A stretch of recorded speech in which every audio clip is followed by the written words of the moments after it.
तो hello friends, chronology की पिछले पार्ट में हमने प्रादेशिक परिदृश्य के बारे में पढ़ा था और इस पार्ट में हम यहाँ पर जून 2023 की क्रोनोलॉजी के अंदर जो प्रमुख इंपॉर्टेंट पुरस्कार दिए गए हैं, जो भी अवार्ड दिए गए हैं, उसके बारे में यहाँ पर हम बात करते हैं, क्योंकि अवार्ड से रिलेटेड पुरस्कार से रिलेटेड अक्सर एग्जाम में सवाल पूछे जाते हैं। तो अब यहाँ पर बात करते हैं अंतर्राष्ट्रीय बुकर पुरस्कार की। यहाँ पर 2023 का, तो 2023 का अंतर्राष्ट्रीय बुकर पुरस्कार किनको दिया गया है, तो यहाँ पर जॉर्जी गोस्पोडिनोव इनको यहाँ पर दिया गया है। और ये किस देश की है, तो ये बुल्गारिया देश की लेखक है। बात करें इसका उपन्यास कौन सा था जिसके लिए इन्हें बुकर पुरस्कार दिया गया, तो टाइम सेटर, ये इनका उपन्यास है। तो सीधे तौर पर आपको याद रख लेना है, 2023 का अंतर्राष्ट्रीय बुकर पुरस्कार किसको मिला, जॉर्जी गोस्पोडिनोव को मिला। टाइम सेल्ट्रिज का उपन्यास है और ये बुल्गारिया देश की हैं। ये हो गया हमारा अंतर्राष्ट्रीय बुकर पुरस्कार 2023 से। बाकी अंतर्राष्ट्रीय बुकर पुरस्कार के लिए अल्प सूचीबद्ध लेखक भी हैं, कुछ अन्य यहाँ पर उनको भी सूचीबद्ध किया गया था। और इसमें राशि कितनी दी जाती है, इसमें 50,000 पाउंड की राशि इसमें प्रदान की जाती है ना। तो अब यहाँ पर हम बात करते हैं कान फिल्म महोत्सव। ये फिल्म का एक महोत्सव होता है और सबसे बड़ी बात, इसका आयोजन कहाँ पर किया गया, तो ये फ्रांस के अंदर इसका आयोजन किया गया है। और इस कान फिल्म महोत्सव में सर्वाधिक जो पुरस्कार पाने वाली, मतलब सर्वश्रेष्ठ फिल्म कौन सी है, यहाँ पर एक मिनट, और यहाँ पर जो मेवेन, यानी जो ये व्यक्ति का नाम है, उनके द्वारा जो निर्देशित फिल्म है जिन डू बरी, इनको यहाँ पर उद्घाटन फिल्म रखी गई है। सर्वश्रेष्ठ फिल्म की यहाँ पर हम पुरस्कार की बात करें, इसमें कौन कौन सी फिल्मों को दिया गया है, तो यहाँ पर हमें ऊपर की ओर दे रखा है इस महोत्सव में। इस पुरस्कार में सर्वश्रेष्ठ फिल्म का पाम डी और पुरस्कार किस फिल्म को मिला है, तो उस फिल्म का नाम है एनाटॉमी ऑफ द फॉल। इस फिल्म को यहाँ पर कान फिल्म फेस्टिवल में सर्वश्रेष्ठ फिल्म का पाम डी और अवार्ड मिला है। बात करें सर्वश्रेष्ठ निर्देशक अवार्ड किसको मिला है, त्रान एन हंग, और इनकी फिल्म कौन सी है, तो पार्ट ऑफ शू। इस फिल्म के लिए इन्हें यहाँ पर सर्वश्रेष्ठ निर्देशक के लिए पुरस्कार दिया गया। और सर्वश्रेष्ठ अभिनेत्री की बात करें तो मर्व दीजदार, इनको यहाँ पर सर्वश्रेष्ठ अभिनेत्री पुरस्कार मिला। और सर्वश्रेष्ठ अभिनेत्री की बात करें कुजी याकुसो, इनकी यहाँ पर सर्वश्रेष्ठ अभिनेता के तौर पे यहाँ पुरस्कार मिले हैं। तो ये तो था इम्पोर्टेंट। बाकी इसमें जैसे ग्रेट फिक्स का भी दे रखा है, ऑनरी पाम डी और भी दे रखा है, गोल्डन कैमरा भी दे, बाकी ये इंपॉर्टेंट नहीं होते हैं। सबसे ज़्यादा ये पूछा जाता है कि सर्वश्रेष्ठ फिल्म का अवार्ड किसको दिया गया है, या फिर सर्वश्रेष्ठ निर्देशक, अभिनेता और अभिनेत्री। ये तो आपको याद रखना है, सर्वश्रेष्ठ फिल्म का पाम डी अवार्ड किसको दिया गया, एंटोमी ऑफ द फॉल, इसको यहाँ पर दिया है। यहाँ पर हम अगले सवाल की बात करें तो यहाँ पर Govind Swarup life time achievement award 2022 किसको प्रदान किया गया है, तो यहाँ पर जयंत नार्लिकर, इनको यहाँ पर गोविंद स्वरूप पुरस्कार है जो प्रदान किया गया है। सीधा सा फैक्ट सा क्वेश्चन आ जाता है, और ये किसके द्वारा दिया जाता है, तो यहाँ पर ये एस्ट्रोनॉमिकल सोसाइटी ऑफ इंडिया के द्वारा दिया जाता है। सिर्फ आपको ये याद रहना है, Govind Swarup life time achievement 2022 किसे दिया गया है, तो जयंत नार्लिकर को ये पुरस्कार दिया गया है। इसके अलावा यहाँ पर डेग हेमाक्सजोल्ड पदक भी यहाँ पर दिया गया है। यहाँ पर इसको छोड़िए, कुछ खास इसमें है नहीं। अगला,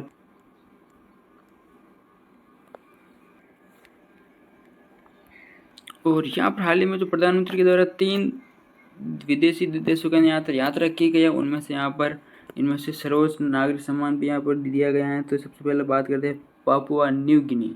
पापुआ न्यू गिनी का सर्वोच्च सम्मान कौन सा है, तो Papua of the order of the logo, ये है जो पापुआ न्यू गिनी देश का सर्वोच्च सम्मान है, और ये इस बार पीएम मोदी को प्रदान किया गया है। इसके अलावा उन्होंने यहाँ पर जो फिजी देश है उसकी भी उन्होंने यात्रा की है। तो फिजी की पहले प्रधानमंत्री कौन है वो हम देख लेते हैं। फिजी के प्रधानमंत्री हैं सातवेनी रबुका, ये फिजी की प्रधानमंत्री है। और फिजी देश का भी सर्वोच्च सम्मान इन्हें यहाँ पर नवाजा गया। तो फिजी देश का सर्वोच्च सम्मान कौन सा है, champion of the order of the Fiji, मतलब जो लास्ट वर्ड है उसी का फर्क है। जो पापुआ न्यू गिनी का सर्वोच्च सम्मान है वो है champion of the order of the logo, है ना, ये मतलब, और इसमें आ जाएगा फिजी, है ना, लास्ट में। तो लगभग नेम काफ़ी सिमिलर है। तो यहाँ पर अंतिम वर्ड ही आपको एक तरफ से याद रखना है, champion of the order of the logo. जब एक याद हो जाएगा तो दूसरा भी इजीली आपको याद हो जाएगा। तो ये तो था उन्हें सर्वोच्च सम्मान। और अब हम यहाँ पर वापस ऊपर की ओर तरफ चलते हैं। तो यहाँ पर प्रधानमंत्री को तो 2014 के बाद काफ़ी सारे विदेशी देशों का सर्वोच्च सम्मान दिया गया है, जो यहाँ पर पूरी लिस्ट यहाँ पर दे रखी है। सबसे पहले यहाँ पर बात करें तो भूटान देश के द्वारा उन्हें सर्वोच्च सम्मान दिया गया था। मेरे ख्याल से नहीं, यहाँ सऊदी अरेबिया का था सबसे पहले। सऊदी अरेबिया का सर्वोच्च सम्मान था, उनको यहाँ पर दिया गया था 2016 के अंदर। तो उसके बाद यहाँ पर काफ़ी देशों के द्वारा उन्हें अपना सर्वोच्च सम्मान यहाँ पर दिया गया है ना। तो अगला हम यहाँ पर बात करते हैं आज डॉक्टर अंबेडकर पुरस्कार। भारत रत्न डॉक्टर अंबेडकर अवार्ड 2023 से किसे सम्मानित किया गया? तो उत्तर प्रदेश के मुख्यमंत्री योगी आदित्यनाथ को इस पुरस्कार के लिए यहाँ पर सम्मान किया गया। और बात करें यह 13वें नंबर का यह मतलब अवार्ड था। तो यहाँ पर सीधे तौर पर इतना याद रखना, डॉक्टर भीमराव अम्बेडकर पुरस्कार 2023 किसको प्रदान किया गया था? योगी आदित्यनाथ को ये प्रदान किया गया था। अगला सवाल यहाँ पर देखा है तो पुलित्जर पुरस्कार। तो पहले तो पुलित्जर पुरस्कार ये मतलब किस क्षेत्र में दिया जाता है? तो ये पत्रिका, साहित्य और संगीत, नाटक, इन क्षेत्रों में यहाँ पर पुलित्जर पुरस्कार दिया जाते हैं। और हम बात करते हैं पुलित्जर पुरस्कार 2023 की, तो यहाँ पर ये संयुक्त कोलंबिया के विश्वविद्यालय द्वारा दिया गया था। और यहाँ पर ये 7 पुरस्कार में से पत्रकार सर्वश्रेष्ठ, यहाँ पर पत्रकारिता के पुरस्कार में सर्वाधिक सर्वश्रेष्ठ जन सेवा का पुलित्जर को दिया गया। और इसमें 22 श्रेणी में यहाँ पर पर्टिकुलर कोई नाम दिया हुआ नहीं है, तो इसमें आप कुछ खास याद रखने वाली बात नहीं। बस इस क्रोनोलॉजी के हिसाब से यहाँ पर ये याद रख सकते हैं पुलित्जर पुरस्कार किस क्षेत्र में दिया जाता है? तो पत्रकारिता, साहित्य, नाटक और संगीत, इन क्षेत्र में यहाँ पर ये पुलित्जर पुरस्कार दिया जाता है। अब हम यहाँ पर इंपॉर्टेंट सवालों में से आ जाते हैं। यहाँ पर बाफ्टा फेलोशिप पुरस्कार किसको दिया गया है? तो बाफ्टा फेलोशिप पुरस्कार 2023 यहाँ पर मेरा सयाल को दिया गया है ना। सबसे इम्पोर्टेंट सवाल में से एक है। और ये British academy of film and television द्वारा दिए जाने वाला सर्वोच्च प्रतिष्ठित बाफ्टा फेलोशिप प्रदान किया गया ना। तो यहाँ पर बाफ्टा फेलोशिप 2023 पुरस्कार किसको दिया गया है? तो मीरा सयाल को ये पुरस्कार दिया गया है, ये आपको याद रख लेना है। बढ़ते हैं हम अगले सवाल की ओर। तो यहाँ पर ये बाफ्टा के बारे में थोड़ा हिस्ट्री पढ़ लेते हैं। तो यहाँ पर 1947 में स्थापित बाफ्टा फिल्म, टेलीविजन और गेम प्रोडक्शन उत्कृष्ट को बढ़ावा देने के लिए एक स्वतंत्र निकाय है। अब हम अगला बहुत ही महत्वपूर्ण सवाल में से आ सकते हैं 68वें फिल्म फेयर अवार्ड। इसमें हमें बहुत सारे अवार्ड देखने को मिलेंगे विभिन्न, जिस प्रकार अभी कान फिल्म महोत्सव में पढ़ा था कि सर्वश्रेष्ठ फिल्म, सर्वश्रेष्ठ अभिनेता, सर्वश्रेष्ठ अभिनेत्री, सर्वश्रेष्ठ निर्देशक, वो सभी इसमें सेम उसी प्रकार ये भी हैं। और यहाँ पर बात करें 68 फिल्म फेयर अवार्ड, यहाँ पर बॉलीवुड का यहाँ पर ये प्रतिष्ठित फिल्म फेयर अवार्ड होता है जो मुंबई के अंदर ये आयोजित किया जाता है। और अब यहाँ पर बात करें तो पुरस्कार में सर्वाधिक 10 पुरस्कार यहाँ पर संजय लीला बंसाली द्वारा निर्देशित गंगूबाई काटेड़वी फिल्म को यहाँ पर यह सर्वाधिक पुरस्कार दिया गया है।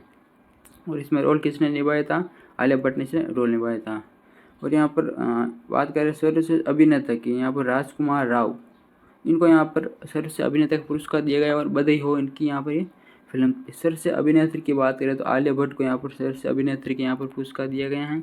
और यहाँ पर बात करें संजय लीला बंसाली, इनको यहाँ पर सर्वश्रेष्ठ निर्देशक का पुरस्कार दिया गया है। और सर्वाधिक इनकी फिल्में थी जिनको यहाँ पर सर्वश्रेष्ठ अवार्ड दिया गया है। तो ये तो था हमारा फिल्म फेयर अवार्ड जो 68वां फिल्म फेयर अवार्ड था, है ना।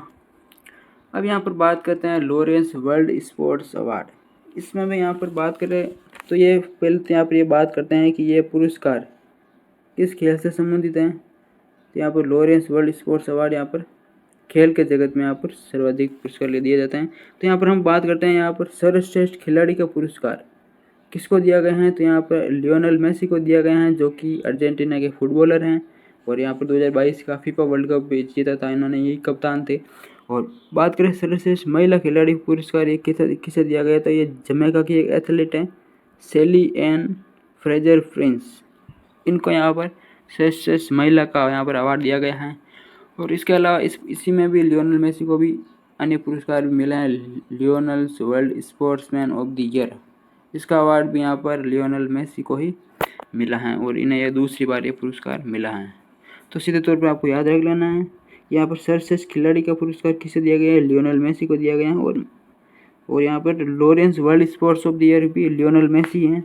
और यहाँ पर सर्वश्रेष्ठ महिला खिलाड़ी कौन थी? सेली एन फ्रेजर प्रिंस, जो कि जमैका की एक एथलीट थी। अब यहाँ पर बात करें लॉरेंस स्पोर्ट्समैन तो हो गया लियोनेल मेसी, लेकिन बात करें Lawrence world sports women of the year, यह अवार्ड यहाँ पर किसको दिया गया है? तो यहाँ पर सेली एन फ्रेजर प्रिंस, जो कि जमैका की एथलीट है, इनको यहाँ पर Lawrence world sports women of the year पुरस्कार प्रदान किया गया है ना।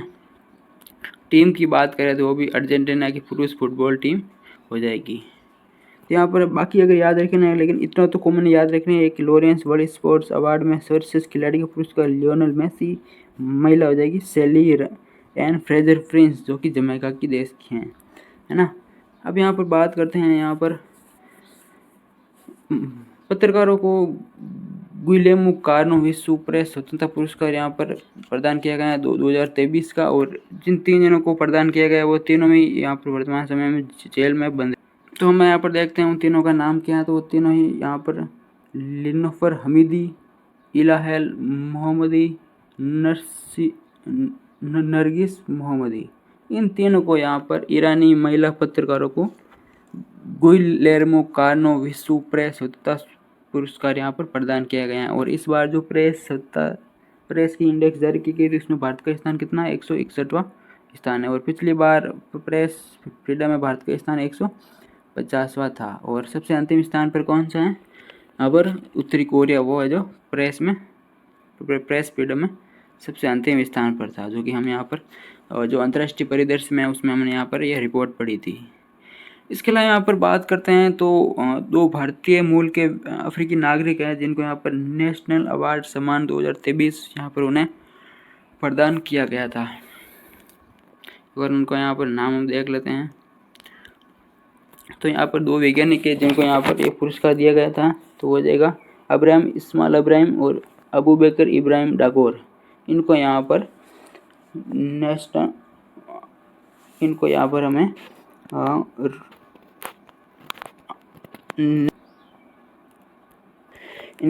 हमें नेशनल ऑर्डर पुरस्कार है जो प्रदान किया गया था।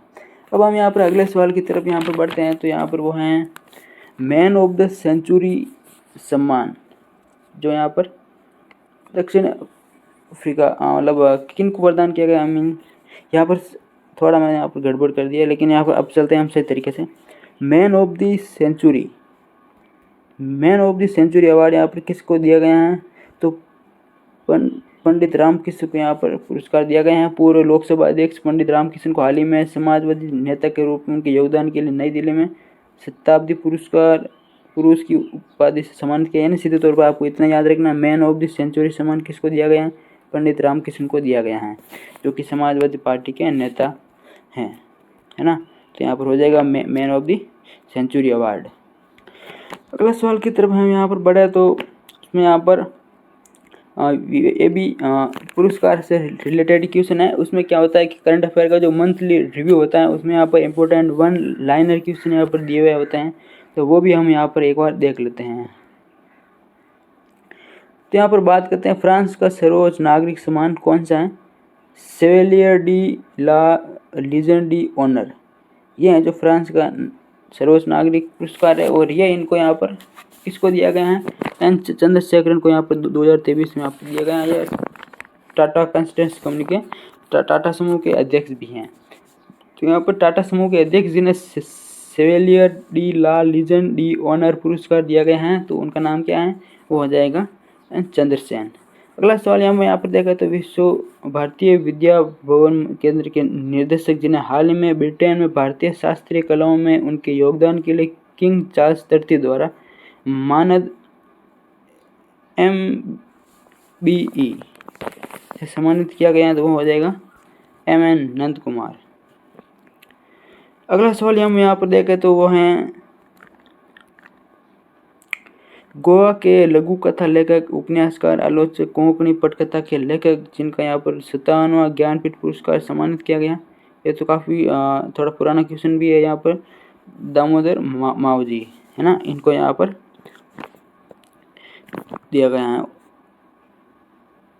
और अगला सवाल की यहाँ पर हम बात करें तो वह है royal institute of British architecture का वास्तुकला के क्षेत्र में दिया जाने वाला सर्वोच्च पुरस्कार कौन सा है, वास्तुकला के क्षेत्र में दिया जाने वाला सर्वोच्च पुरस्कार कौन सा है, द रॉयल गोल्ड मेडल। और ये किसके द्वारा दिया जाता है, तो ब्रिटिश आर्किटेक्चर यहाँ पर एकेडमी के द्वारा यह पुरस्कार दिया जाता है।